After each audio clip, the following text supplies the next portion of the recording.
A letter on the desk caught my eye. Bosses! Everything all right? Bosses! Joey! I had met Lupino only once. The gangster ran all his rackets through his right-hand man, Vinny Gagniti. Gagniti was a high-strung whiner on the verge of breaking apart, like an overamped Energizer bunny. He had the brains to run the business, but he lacked the balls, always falling short, taking his frustration out on underage addicts and call girls. The V deal goes down at your hotel. Jack's exact words, quote, "Vinny, you're in charge of this one," unquote. Rico Muerte's coming to see it through. Anything goes wrong and everybody's gonna get dead. Goes double for you. Treat this guy real good. Anything he wants, you give him. Don't screw this up or you're finito, finitos. A V deal meant added security, locked doors, and lots of nervous thugs with itchy trigger fingers. I'd seen nothing coming in, but that didn't mean it hadn't been there. Rico Muerte was a regular Kaiser Soze, a spook story told to keep the apes in line.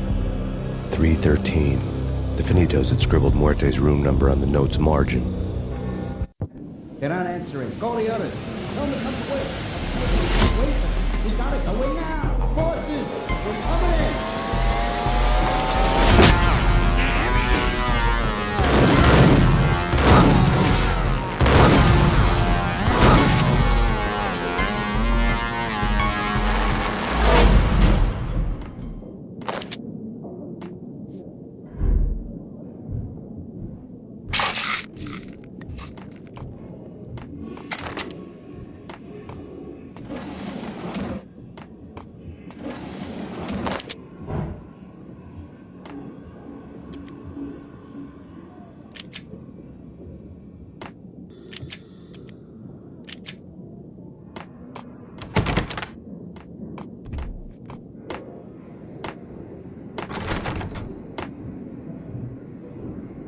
Getting out was not going to be easy. The staircase was locked and the elevator had been busted for a decade or more.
Previously on Lords and Ladies.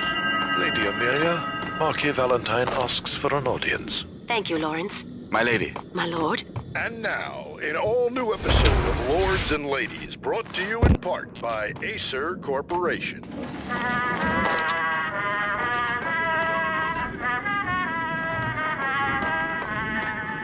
My lady. My lord. My lady, there is a matter of great importance I must bring to your attention. My lord, there is? Indeed. V had junkies could go off without a warning. I had to be careful.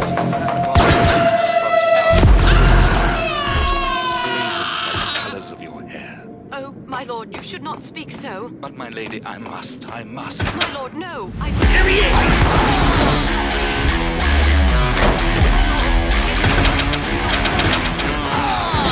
I beg of you, I must know. I would rather die than not know. Yes, my lord, we should both be dead, for this shame is too great for the living. My lord, I am your long-lost sister.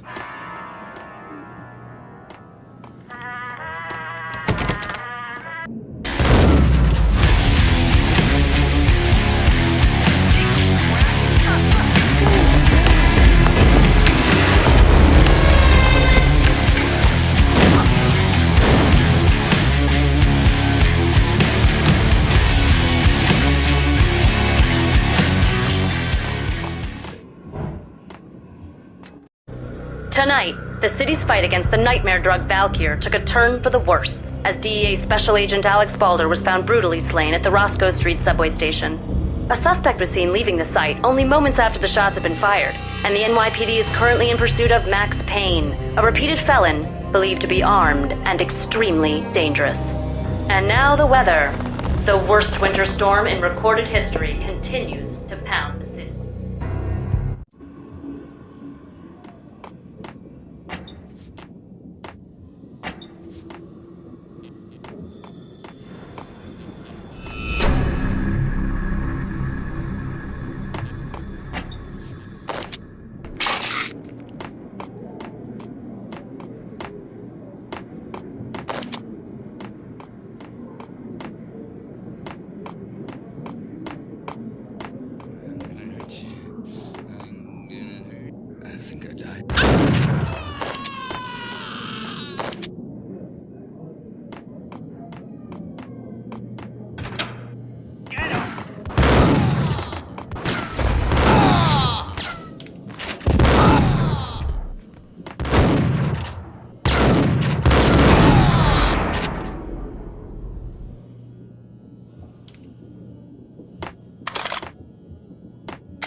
I'd found Muerte's room.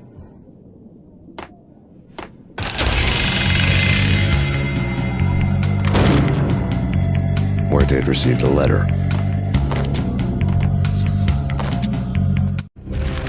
Our investigation had turned up nothing to link Angelo Punchinello, the head of the Punchinello family, to Valkyr. All tracks had ended with Jack Lupino. The letter in Muerte's room was signed by the Don himself. It was the first hint that the Kingpin knew what was brewing inside his syndicate. The trouble you got into after the Chicago screw-up. The Punchinello family bailed you out. You have been waiting for a chance to pay us back. One of our trusted boys has a monkey the size of King Kong on his back. We need your special skills for backup on a major deal. Collecting evidence had gotten old a few hundred bullets back. I was already so far past the point of no return I couldn't even remember what it looked like when I had passed it.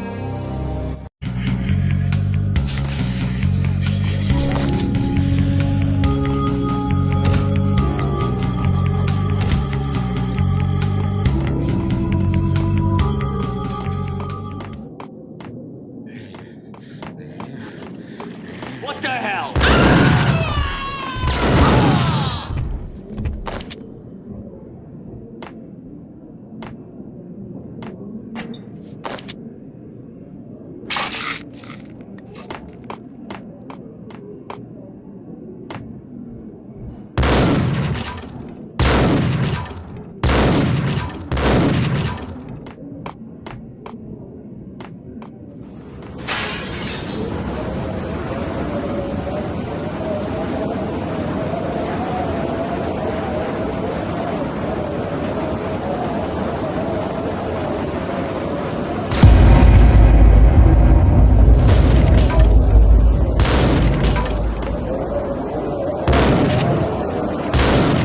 I didn't want to know what had happened here.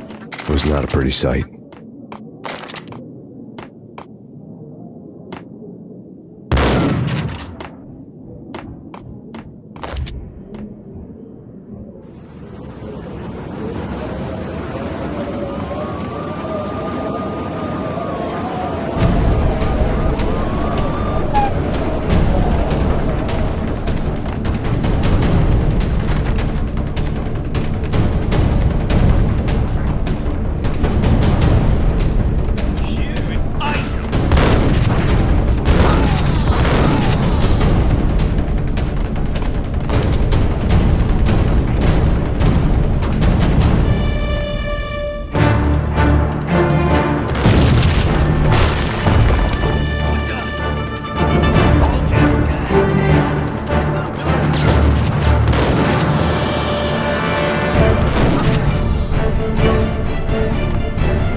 worker had left her diary on the table.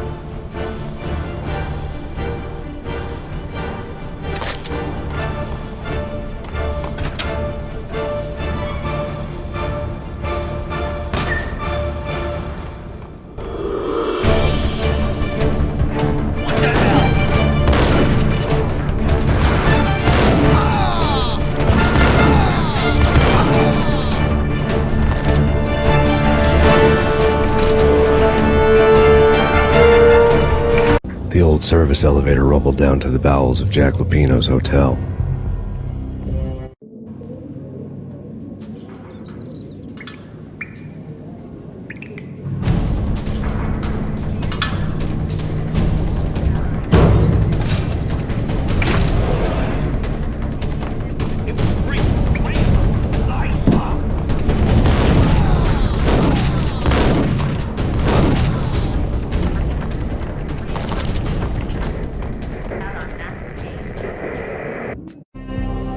A winter storm warning is in effect in the whole tri-state area, as both freezing rain and heavy snowfall continue.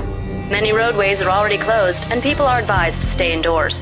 The severe blizzard has ravaged New York for 3 days now, with no end in sight. We'd been snowed from the start in the Valkyr case. The forecast said there was plenty more where that had come from. But the snowbound city was on my side.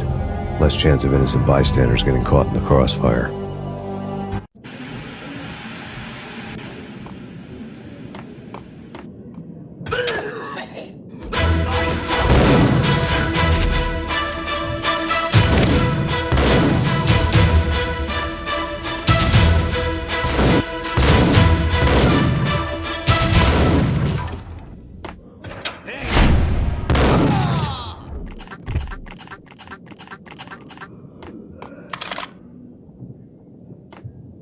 Exhibit number 1, a newspaper.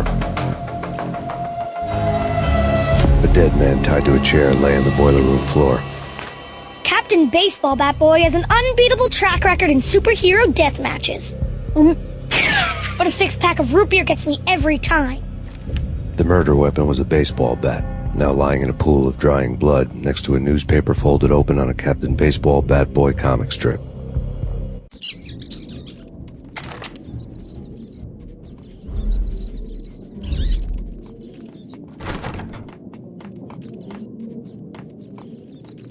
Take vampire movies. Why are they always set black to suck?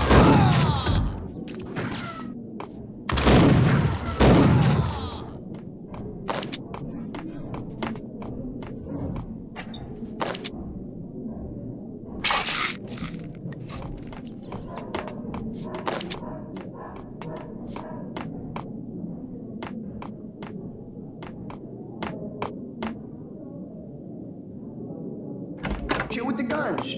Trust me, you don't want to piss Muerte off. Gentlemen, let's do business. There.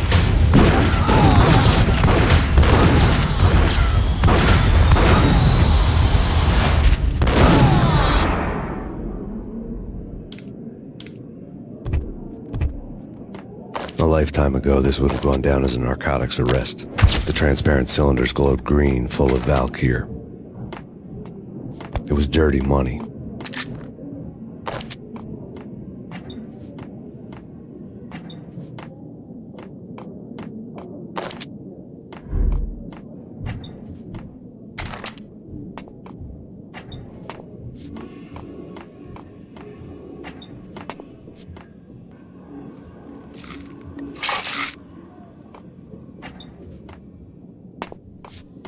There was a key on the table.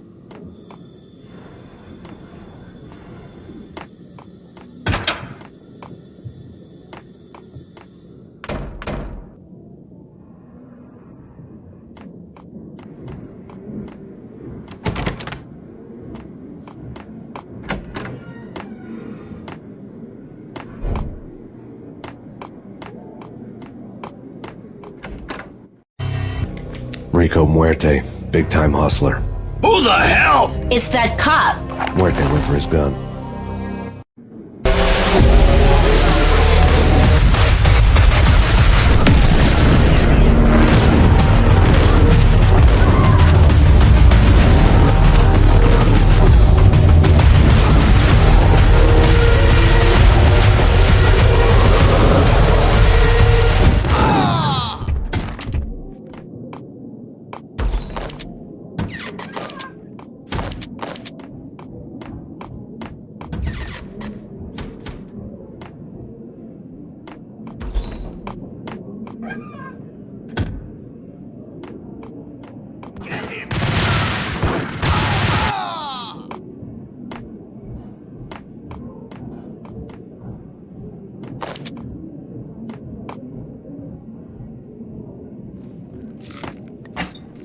The antique switchboard was still in use.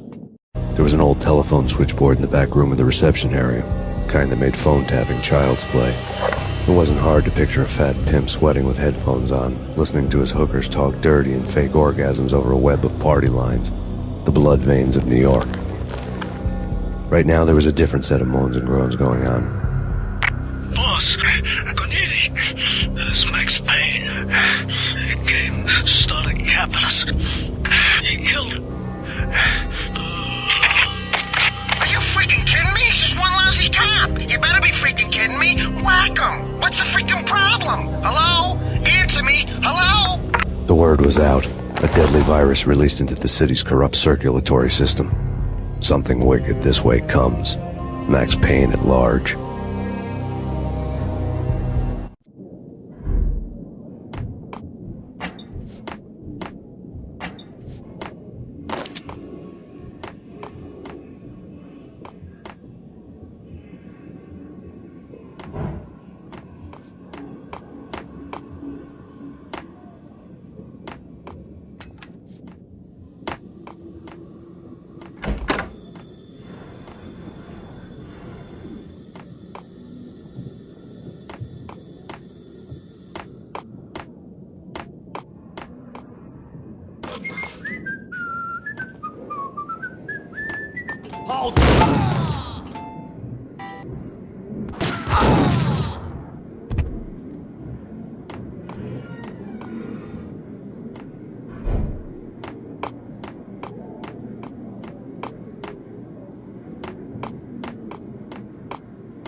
Turn around, walk away, blow town. That would have been the smart thing to do. Guess I wasn't that smart. Lupino's tenement buildings were a seedy hangout for all kinds of sleaze. A liquor store, a pawn shop, a laundromat full of mobster bookies and loan sharks. The list went on. The how and why of it was a mystery to me, but they knew I was a cop. They knew I was coming, and they were going to get real trigger happy about it. I got to see Lupino's hangout all lit up. A bomb went off, turning snow into liquid gold. A pillar of fire lifted the remains of a car straight up into the air. The flames were highlighted on the hood of a black Mercedes-Benz as it coasted down the street real slow, as if the driver didn't have a worry in the world. I got a good look at the man riding shotgun. It was Vladimir, the head of the local Russian mob, the fly in Don Punchinello's soup. The ringing in my ears was the sound of a mob war being waged.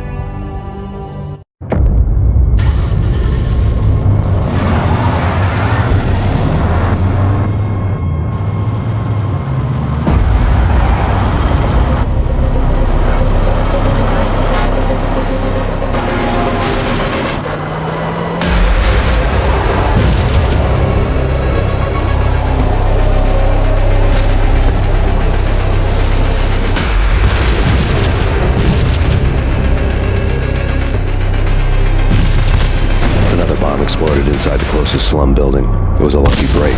The goons inside were spooked, but luck always came with a price tag. More bombs could still be ticking inside, and the cops would already be on their way.